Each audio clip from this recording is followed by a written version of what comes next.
your church. I am, yeah. I'm so excited to be back. I know I got here early so I could get a closer seat. Can I sit here?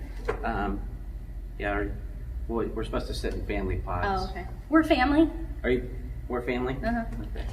Did you wash your hands? I washed my hands. Thank you. Hi, everyone. Hey, everybody. We're super excited about being back. Yes! Yay! And we're calling our soft opening for church this week. Mm-hmm. So I'm Lorie, this is Ben. We're excited to be back. Yep. City Church.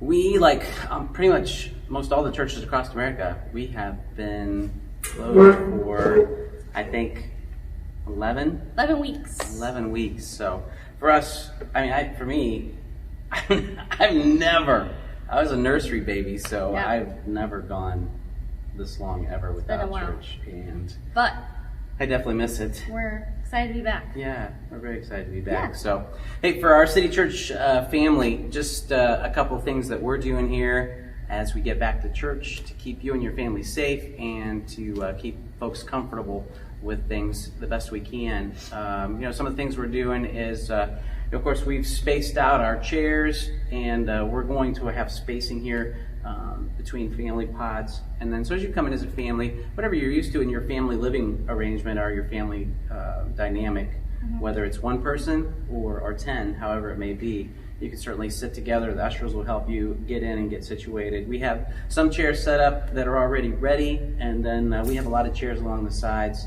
that people mm-hmm. can get to when they come as well. And we'll have our regular door open and the back door to your left. Mm-hmm. You can come in that way too, whatever you feel comfortable with. And we'll have people that will be showing you where to go. So yeah, we're really excited.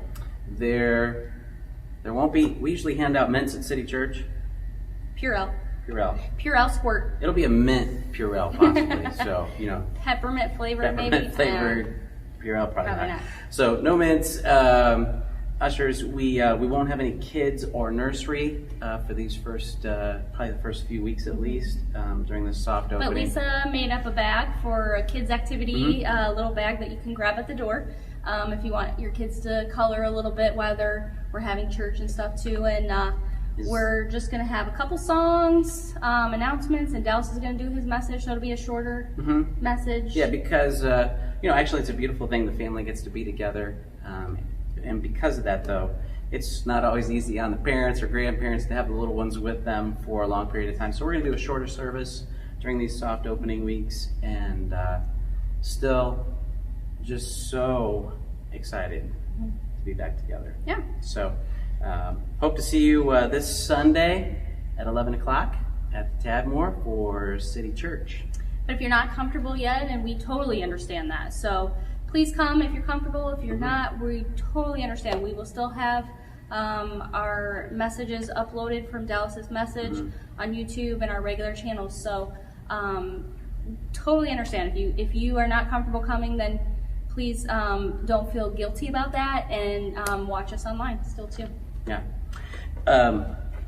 I was watching, I don't know, Lorie and I are familiar with Mike Rowe. He used to do Dirty's Jobs.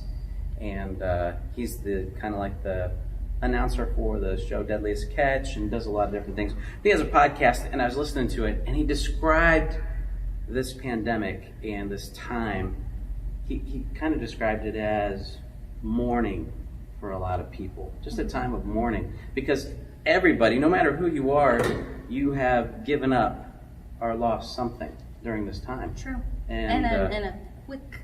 Like it happened quick. Yeah, we were sitting here having church one Sunday, having a blessed week as a church family. Mm-hmm. Little did we know, we wouldn't be here the following Sunday, and we haven't been for 11 weeks. 11 weeks. So he says it's kind of a time of mourning, and that stuck with me a little bit, especially as a pastor and in life.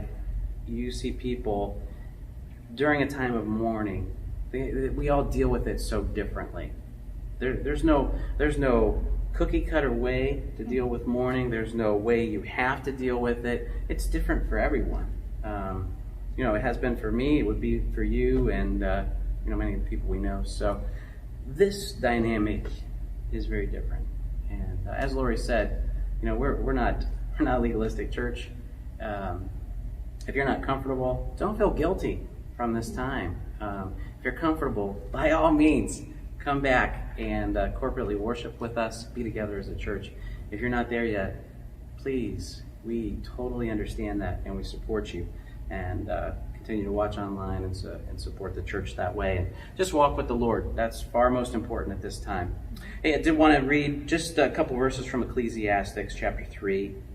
And that's a familiar passage. I love this actual chapter. It says, "For everything there is a season, a time for every activity under heaven." And then if you skip to verses 4 and 5 of chapter 3 of Ecclesiastes, it says, "A time to cry, a time to laugh, a time to grieve, and a time to dance. A time to scatter stones, and a time to gather stones. A time to embrace, and a time to turn away." So for us, thankfully, it's time for us to open up our church. But even for our immediate church family and some of those that we're very close to, it's maybe not time for them to come back into the fold yet. So that's okay. And just something for all of us to take away. Whether you're part of our city church family or one of your local churches in your area, anything, just bear in mind, just be kind, be loving, don't pass judgment on somebody else because they believe strongly about this or they're just not sure how they should even feel yet. That's very important. For all of us, the church is... if Jesus was here, he would meet you with his arms wide open, and he would invite you to come just as you are. And that's our prayer for you, wherever you're at, and whatever church you belong to, or whatever church you choose to go to. Come just as you are. Come before the Lord. And I pray that he blesses you this coming week in a very special way.